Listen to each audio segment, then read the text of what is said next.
So welcome everyone to this video. We're gonna review the game between Magnus Carlsen and Nijat Abasov. It is semifinals of the Fide World Cup. The first round of the semifinals was played between these two players. Carlsen won with and Magnus played amazingly. Also Nijat played very well, and today Nijat facing the must-win situation in order to force tiebreaks. So let's begin and let's analyze this game. We're also gonna analyze the second game of Carlsen against Praggnanandhaa. So let's begin. Now in this game, Magnus is with the black pieces, unlike the first game, so Nijat has a bit of advantage because he started the game. D4 by Nijat. Magnus plays a few moves after this. It is like a London system, but with the few moves that are reversed. So the move order is very different. After taking this, and Magnus develops, Nijat develops his bishop, we see differences in the balances in the position. They have pawns and they're trading pieces, and you can see and analyze that even though Nijat is in a must-win situation, he tries not to push very hard because this could lead him to the path of losing. So he tries to stabilize things, but he also understands that he must win this game in order to qualify. So he brings his rooks, but you can see that there is no imbalance in the position and no difference in the positions that he's trying to exploit. So he should try to exploit. Oh, so he is going all out with the pawns. He's pushing them. He's trying to trade them to get some sort of leverage against Magnus to use something. So let's discuss the lines that are here. The b4 is played by Nijat, and then h4 is played by Carlsen. Takes. Now this is the great deemed as the great move by the computer. Another move that is considered by was considerable was rook d4, but engine denies this completely because after a rook takes actually it says that this check is more important because the white loses the tempo and black has a major advantage. So playing queen here was very important for Nijat to keep the game going.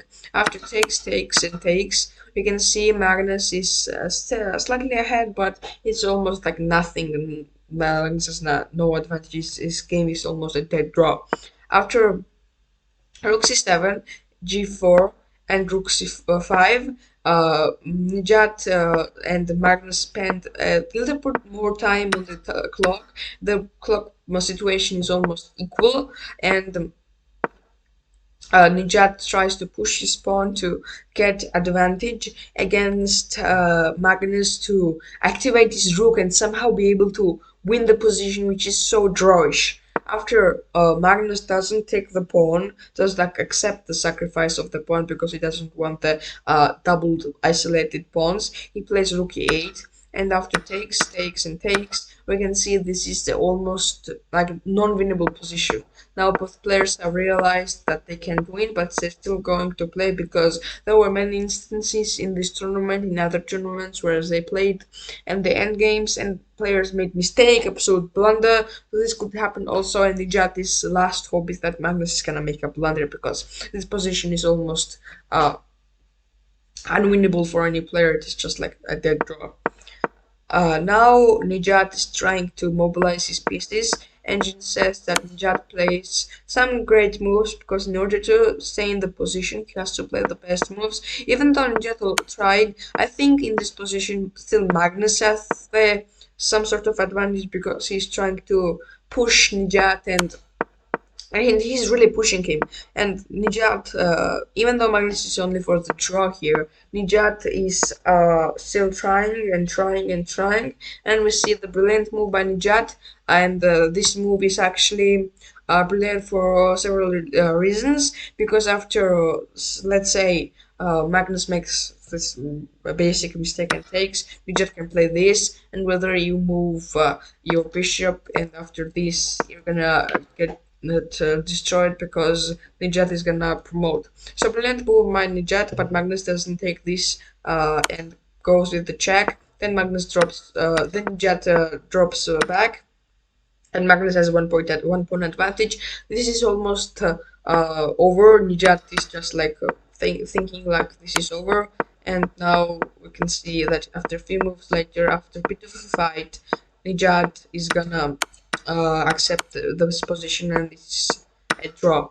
A draw played by the players, two very strong players. Magnus advances and no, to the finals. Magnus plays brilliantly for the 2 games. He analyzes that he needs to get a head start in the first match, and he analyzes on the second game that he needs sort of to play some sort of lines where he's very, very knowledgeable, and he tries to defend the position. And after 3 moves, after the middle game, Magnus was advantageous position. So Magnus defeats Nijat Abasov. He wins the first one, he draws the second one, and he advances to the final. So let's see another game.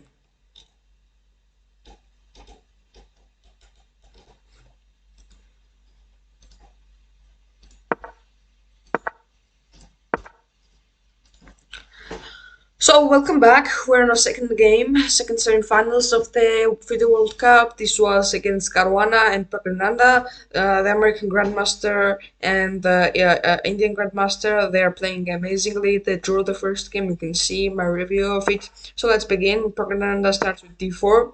They play very different line. It's it's Catalan opening actually, and they go into a very theoretical line.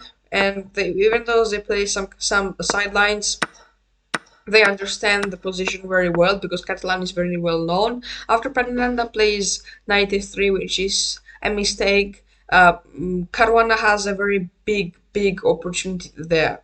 Well, the engine says that knight takes d4 is the best move because even though you can take this is not really a threat, and Caruana will have advantage in the position. But Caruana misses opportunity, lashes out g5 after a think, and now the advantage that Fabiano had during this position is almost gone.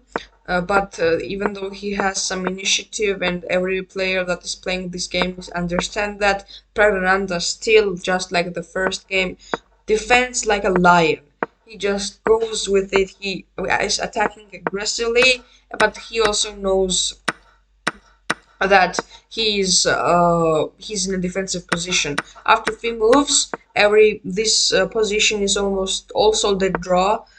They don't want to trade pieces that can be active in the future. Caruana still tries and tries and tries, but for no avail, because Praggnanandhaa is just like doesn't make mistakes at this position. He's very resourceful, and he's very fast, very good with his time, and they played with the 97% accuracy. These 2 players, they had some mistakes, of course, they weren't perfect, but they played amazing chess, and they ended this game with a draw. So we see draw in the semi-finals. We see decisive result in semi-finals with Magnus, and we see the 2 draws with Caruana and Praggnanandhaa. They're gonna play tie-breaks, I think, tomorrow or the day after tomorrow.